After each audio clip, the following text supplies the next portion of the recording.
Hola a todos y bienvenidos a ROSMED. Vamos a seguir hablando acerca de este libro de lo que es Principios Básicos de Medicina Interna de Harrison, ¿no? Hoy vamos a hablar acerca de la ictericia, que vendría a ser el capítulo 45. Entonces iniciamos.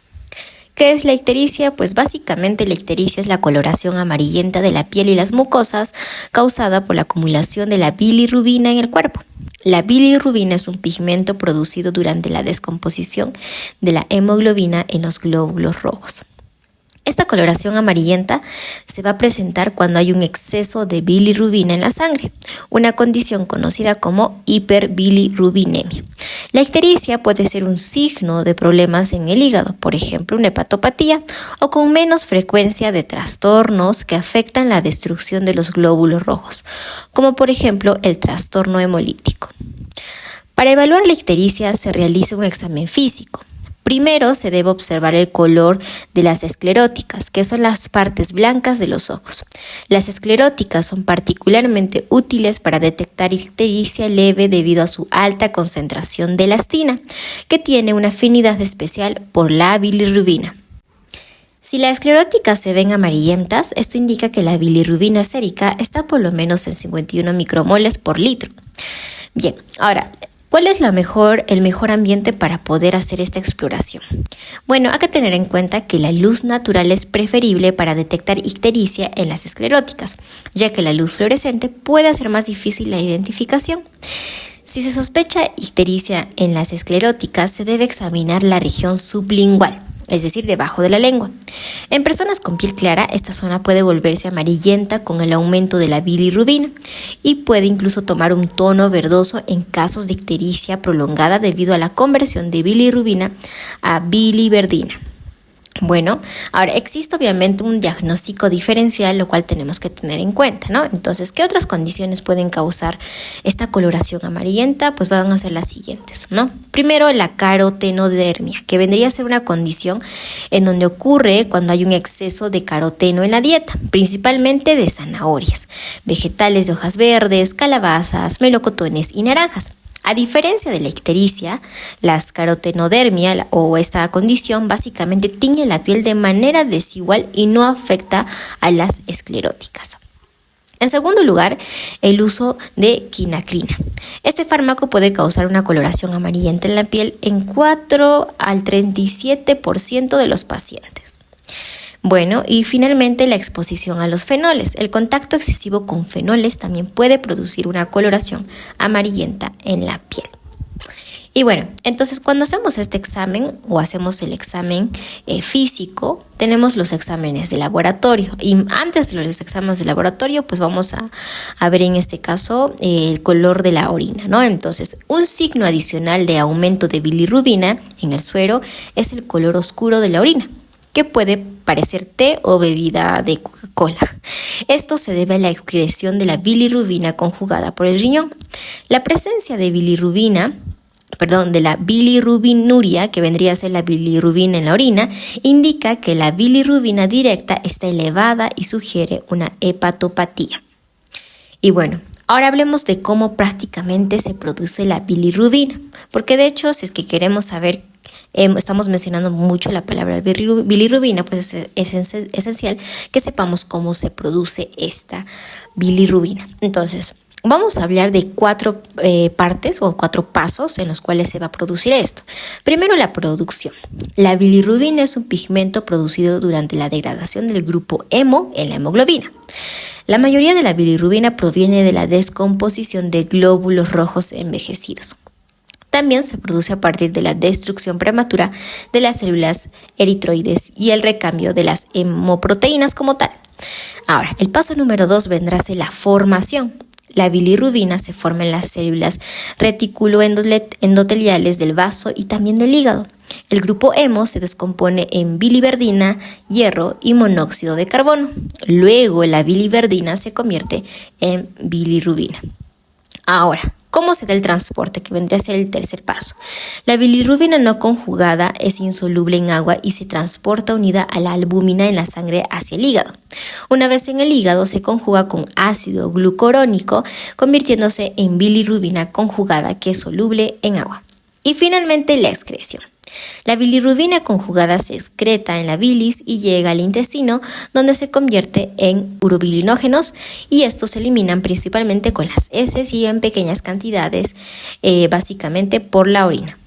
Ahora, ¿cómo se mide la bilirrubina? La bilirrubina sérica se mide mediante el método de Vandenberg, que separa la bilirrubina en fracciones directa, es decir, conjugada, e indirecta, es decir, no conjugada, usando ácido diazosulfanílico. Entonces, en la fracción directa, esta va a reaccionar directamente con este ácido y representa la bilirrubina conjugada. Y en la fracción indirecta se calcula restando la fracción directa de la bilirrubina total, representando la bilirrubina no conjugada. Ahora, los valores normales, es decir, la concentración normal, va a ser más o menos de 17 micromoles por litro, con un rango de 3.4 a 15.4 micromoles por litro en la mayoría de la población sana. Solo la bilirrubina conjugada se filtra en los riñones y puede aparecer en la orina. La bilirrubina no conjugada está unida a la albúmina y no se filtra. Cuando existe presencia de bilirrubinuria, indica prácticamente hepatopatía. Las pruebas de tira reactiva para la orina son muy precisas para detectar bilirrubina, pero pueden dar resultados falsos negativos en casos de colestasis prolongada debido a la bilirrubina delta, que está unida a la albúmina y no se filtra eficientemente. Y bueno, ahora vamos a hablar acerca de la evaluación sistémica para determinar la causa subyacente, así que vamos a iniciar primero mencionando la evaluación inicial. Entonces, para esto primero vamos a ver algunas pruebas sanguíneas, ¿no? Dentro de esto vamos a tener la bilirrubina sérica, que nos va a ayudar a determinar si la elevación es aislada o acompañada de otras alteraciones hepáticas, y en segundo lugar la fracción de bilirrubina, que básicamente nos va a ayudar a diferenciar entre bilirrubina conjugada, es decir, la directa, y no conjugada, es decir, la indirecta. Luego de esto, de la prueba sanguínea, vamos a ver qué tipo de hiperbilirrubinemia nos estamos refiriendo, ¿no? Es decir, la conjugada o la no conjugada. En el caso de la no conjugada, pues básicamente va a ser causado por exceso de producción, que básicamente podría decir una hemólisis, deficiencia en la captación o conjugación hepática, ¿no? Entonces, dentro de estos vamos a tener algunos trastornos hereditarios, por ejemplo, la esferocitosis, la drepanocitosis, el síndrome de Klinger-Najar y también el síndrome de Gilbert. Y algunos trastornos adquiridos, como por ejemplo la anemia hemolítica microangiopática y la hemoglobinuria paroxística nocturna. Y dentro de lo que es la hiperbilirrubinemia conjugada, pues las causas de básicamente van a ser por la disminución en la eliminación hacia los conductos biliares o fugas retrógradas, ¿no? Aquí básicamente los trastornos hereditarios que van a estar relacionados van a ser el síndrome de Dubin-Johnson y el síndrome de Rotor. Luego de hacer la evaluación inicial, vamos a ir a la evaluación clínica, ¿no? Entonces, en donde vamos a hacer básicamente el anamnesis. Luego de hacer la historia de exposición a fármacos, a agentes químicos y transfusiones y básicamente también a tatuajes, vamos a preguntar acerca de los síntomas asociados que va a tener el paciente, ¿no? Entonces puede ser dolor abdominal, pérdida de peso, fiebre, prurito, alteraciones en la orina y también las alteraciones en las heces. Luego de la anamnesis haremos la exploración física. Para esto vamos a evaluar signos de enfermedades hepáticas, crónicas, neoplasias abdominales y congestión hepática. Y lo segundo es que vamos a inspeccionar el tamaño, la consistencia del hígado y la presencia de esplenomegalia y también la ascitis.